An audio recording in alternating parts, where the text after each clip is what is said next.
visitan nuevamente, ya son parte de la familia de Dial Radio TV, los abogados Claudia Clementina Pérez y Franco Alessio. Con ellos vamos a estar hablando de un tema muy interesante también en el día de hoy, fraudes laborales. De eso vamos a estar hablando y yo sé que ellos se han venido bien preparados para hacerles llegar a ustedes toda la información. Buenas tardes. ¿Cómo va, Laura? Buenas tardes. ¿Todo bien? Todo bien. Todo bien, sí. Cansado, como todo viernes. Como todos, es verdad. De eso hablábamos fuera de aire, pero bueno, sí. hay que disfrutar de la profesión de uno. A veces te supera un poquito, ¿me entendés? Pero bueno, hay que saber llevar las riendas de la rutina diaria también. Sí, tal cual.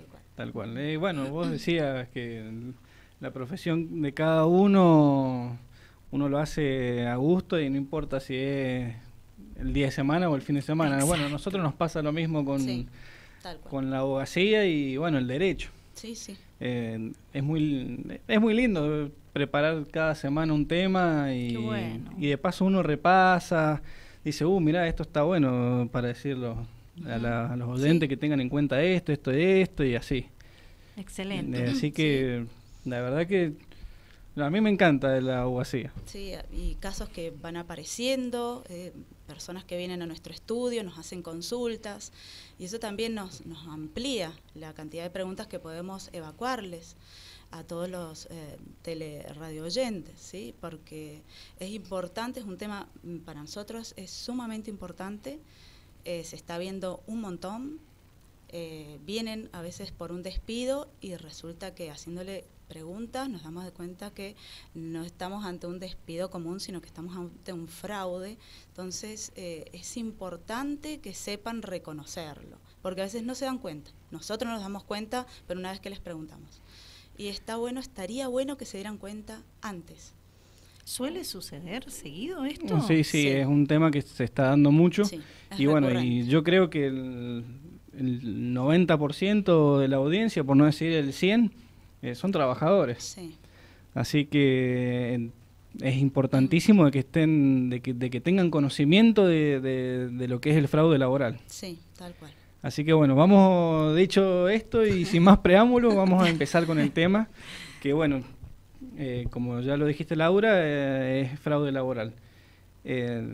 Nosotros en lo que es el trabajo en sí, existe un cuerpo normativo. De hecho, la Constitución misma regula y establece cuáles son los derechos y garantías que gozan los trabajadores. Porque si nosotros ponemos en una balanza el trabajador y el empleador siempre tiene más peso con respecto al trabajador.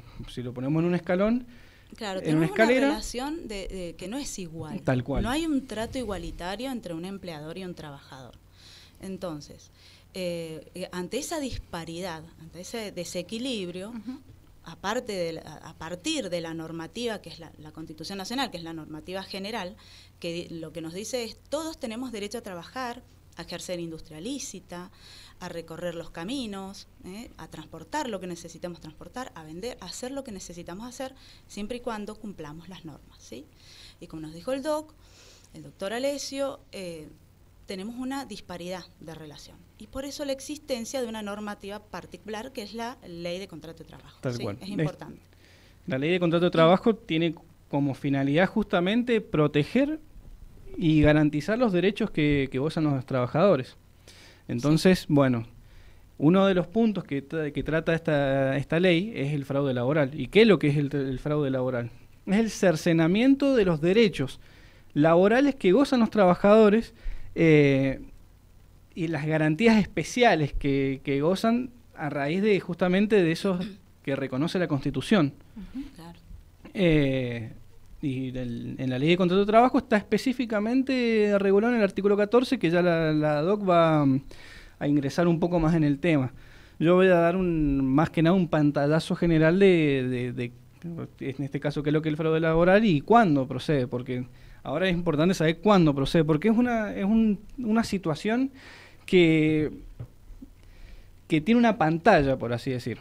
Entonces, el empleador, al momento de contratar a una persona para que empiece a ejercer un determinado trabajo, Sí. puede realizarlo en fraude, y esto quiere decir de que este empleador toma una actitud evasiva con respecto a esa normativa que protege los derechos de los trabajadores, la ley de contrato de trabajo, evitando de esa forma las responsabilidades que le competen, que son tanto indemnizatorias como todas las de índole de derecho laboral, previsionales y demás. En principio, registrarlo como corresponde. Tal cual. Si vamos a tener un trabajador que va a ser vendedor, bueno, pagarle como vendedor. Si es albañil, pagarle como albañil. Claro, respetar los rubros. Exacto. Tal cual. Porque nos hemos encontrado casos en los que un ayudante de albañil, resulta que empezamos a hablar y nos dice que está ejerciendo tareas como capataz. Y entonces, ¿qué hace este empleador?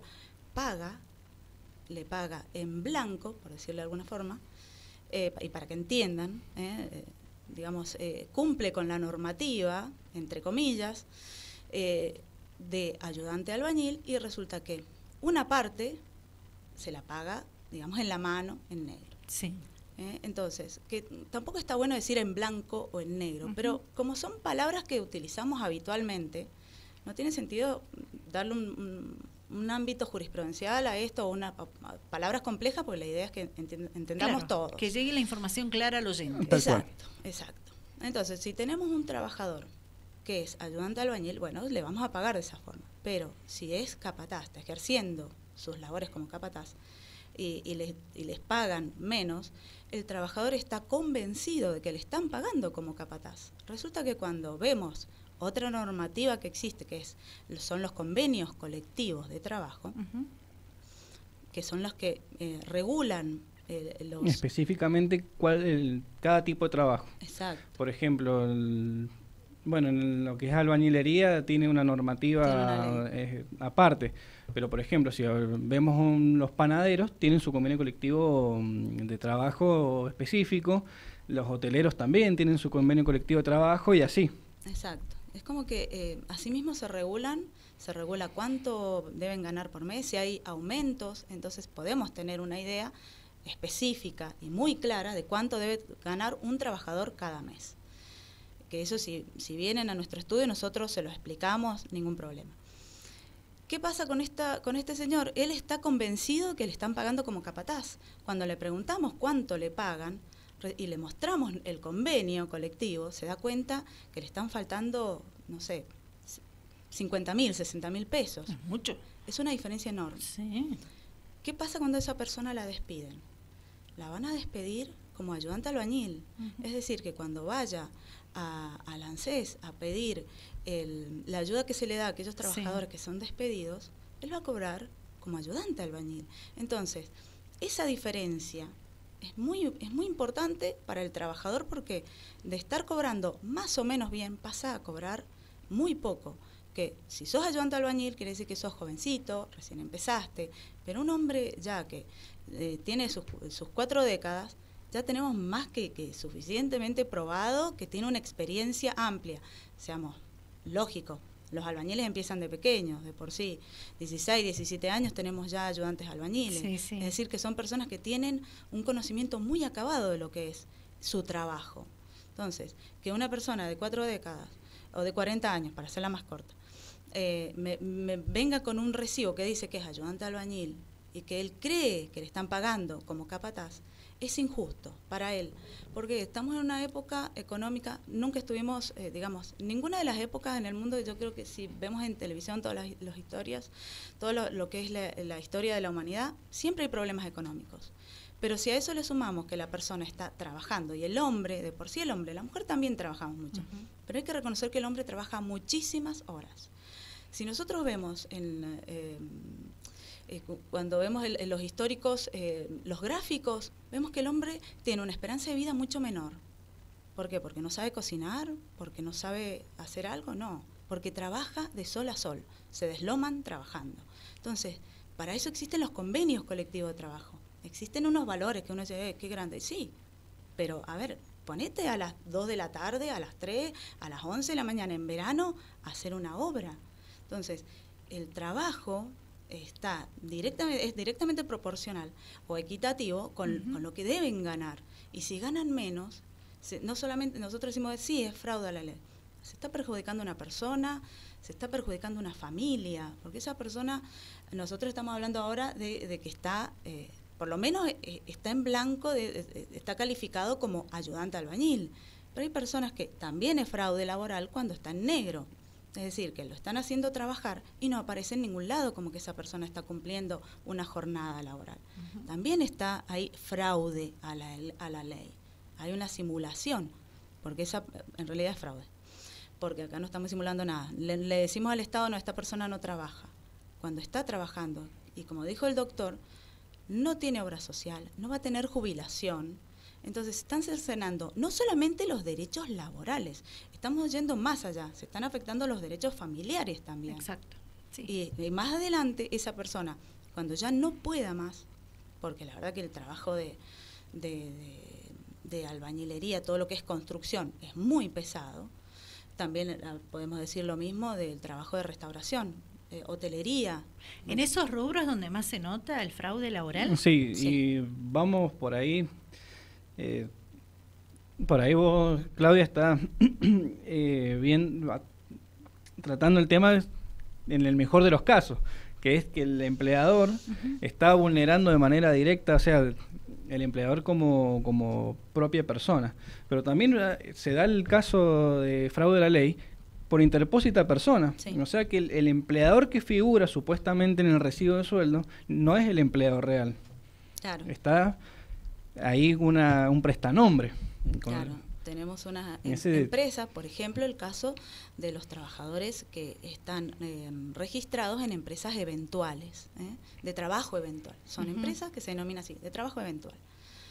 Pero resulta que cuando vienen los trabajadores, porque en este caso hemos tenido hombres y mujeres, porque se da en la industria de la alimentación y se da también en la de lo que es limpieza, nos encontramos con que estas personas, estos trabajadores, tienen un recibo de sueldo en el que trabajan para X persona, pero esa persona es insolvente.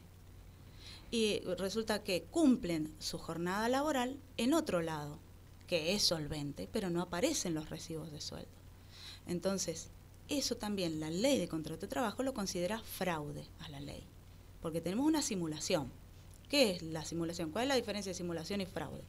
Tenemos que la simulación nos aparenta un acto como si fuera real. Nos dice, sí, esta persona trabaja para tal empresa eventual, cuando en realidad está cumpliendo una jornada completa en otro lado.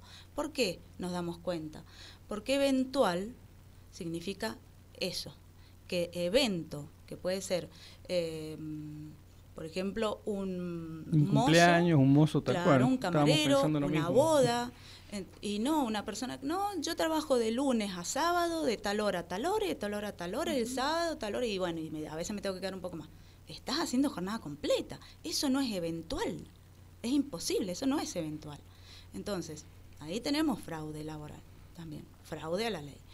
¿Y cuál es el tema? Que cuando nosotros vamos contra ese empleador, el empleador es insolvente. Entonces, ¿qué nos dice la ley? La ley dice no, porque cuando tenemos, como dijo el doctor, interpósita persona, tenemos una persona que aparentemente es el empleador, pero en realidad las horas, o sea, podemos, por el principio de la realidad, demostrar que esta persona trabaja para otro, en un establecimiento que cumple un horario determinado, con días determinados, y esta situación es recurrente mes a mes. Ya no hablamos de días o semanas, hablamos de meses y años. Tenemos casos de años de trabajo así. Entonces, en este caso, ¿qué dice la ley? No, por el principio de la verdad real, que aparece en los recibos de sueldo no es el real empleador, es el otro. Entonces, ¿qué dice la ley? Bueno, como se han asociado para perjudicar o no cumplir o no ejercer sus derechos de empleadores como corresponde, bueno, ahora son solidariamente responsables. ¿Qué significa solidariamente responsables? Que los dos son responsables por el 100% de lo que se le deba a ese trabajador. Indistintamente. Indistintamente. ¿Qué quiere decir eso? Que el trabajador le puede cobrar a cualquiera de los dos. ¿A quién le va a cobrar? Al que tenga más dinero, al que sea solvente. Porque siempre hay uno que no es solvente y el otro sí. Entonces, ¿contra cuál va? Contra el que es solvente. Eso lo averiguamos nosotros. Excelente. Otro caso muy... Quedan 4 minutitos. Bien, otro caso muy común que se da de simulación es el caso de las locaciones de servicio. Encubren una relación de dependencia, una relación de trabajo normal y habitual. Normal y habitual, tal cual. Y al trabajador lo hacen inscribirse en el monotributo y lo pasan como una locación de servicio. Ese otro caso que es muy, pero muy común mucho. en el... Y que crece más cada día. Tal cual. Está bien, nosotros... estas situaciones se dan como consecuencia de la economía que tenemos en el país. Por ahí los empleadores se ven medio avasallados en todos los impuestos y demás cargas que les corresponden, pero después cuando llega el momento de ir a juicio por un caso de derecho laboral, después es pesado, se pone cuesta arriba mucho más que si hubiera dicho, bueno, vamos a hacer las cosas por derecha, vamos a hacer las cosas conforme a la ley, y en caso de que esa relación de trabajo termine, cumplimos con todos los preceptos que nos establecía la ley de contrato de trabajo, y indemnizamos a la persona como corresponde, y de esa forma nos evitamos el conflicto. Claro, si le inician como corresponde, no tendrían este problema. Y les digo, cualquier contador, hay un montón de contadores excelentes, todos saben lo mismo, y cualquier contador le va a decir al empresario lo que tiene que hacer para que no caer en estas situaciones. Porque existe el riesgo empresario, y el riesgo empresario, así como lo dice la oración, lo asume el empresario, no el trabajador. El empleador no puede decir, no tengo plata para pagar. Chiquito, lo siento, incumpliste la ley, entraste en fraude, no le pagaste al trabajador, le dejaste debiendo, no le pagaste lo que corresponde. Eso lo soluciona un contador. ¿Cómo? Explicándole cómo debe hacer, previendo estas situaciones, diciéndole, mira, podés hacer esto, bueno, ellos saben lo que deben hacer. La mayoría les dice, bueno, tenés un dinero reservado y de ahí le pagás a tu trabajador, ¿sí? Entonces, no incumplís la ley, no haces fraude, y ese trabajador siempre está protegido, porque los trabajadores son los que llevan las empresas, no es el empleador. El empleador es el que tiene el dinero para llevarla a cabo, pero es el trabajador un trabajador que está contento, que está bien remunerado, es un trabajador feliz, y un trabajador feliz te saca adelante cualquier empresa. Exacto. Te hace progresar a vos como propietario de la empresa. Exacto. Ahí vos, Doc, dijiste muy bien lo que es el principio de la primacía de la realidad. Pero vamos a decir a los oyentes qué es lo que es el principio de la primacía de la realidad, y ya te dejo que dé la conclusión tranquila y finalizamos. El principio de la primacía de la realidad, como bien dijo Eda, prioriza justamente sobre las formalidades y el contrato y en sí lo que está pasando en los hechos, en esa relación de trabajo. Entonces, si tenemos una situación en la cual tenemos una persona interpuesta, la realidad dice que tenemos a este empleador, y ahí podemos ir contra la persona que está interpuesta y contra el real. Exacto. Esa es la primacía de la realidad. No importa lo que digan los papeles. Tal cual. Porque ahí está el fraude. Los papeles están preciosos y cumplen con la normativa. Ahí dice que es ayudante albañil, pero resulta que en la realidad es capataz. Por eso tenemos testimonios, tenemos un montón de pruebas, hay amplitud probatoria para poder demostrar que lo que está diciendo ese trabajador es la verdad, es real. Bien. ¿Quieren cerrar con algo más para resaltar? Sí, lo vamos a dar vuelta. Hemos hablado protegiendo al trabajador. Bueno, también está la normativa, que esta normativa también protege al empleador. Es decir, que el empleado, el trabajador, también puede generar o cometer fraude. Cuando hace todo lo imposible para que lo echen, está cometiendo fraude. Sí. ¿Sí? Cuando se accidenta a propósito o está en lugares que no le corresponden, todo para cobrar un seguro, es decir, está actuando mal, no está actuando contrario a la ley, también es pasible de sanción. si bien las normas son sumamente protectoras con el trabajador, el empleador también tiene esa parte, también lo protege a él, porque lo que estamos buscando es que haya, las relaciones laborales deben hacerse siempre de buena fe. En el momento que se cortó la buena fe de uno de los dos lados, la ley va a proteger al que se comportó bien, ¿sí? Bien, perfecto, muy claro. Gracias por la visita en el día de hoy. Será Gracias hasta la a ustedes próxima por semana. el espacio. Sí, muchas ¿Sí? gracias. Bueno, nos veremos la semana que viene. Exactamente, así será. Claudia Clementina Pérez, Franco Alesio, abogados del Estudio Jurídico Quiroga Faura, hoy nos acompañaron. Recordarnos el domicilio, por favor. Sí, San Luis 835. Perfecto. ¿Los números de teléfonos? Bien, el mío es 2604-510018. Claudia. 264-005015. Que tengan buenas tardes. Gracias. Gracias. Igualmente. Pausa.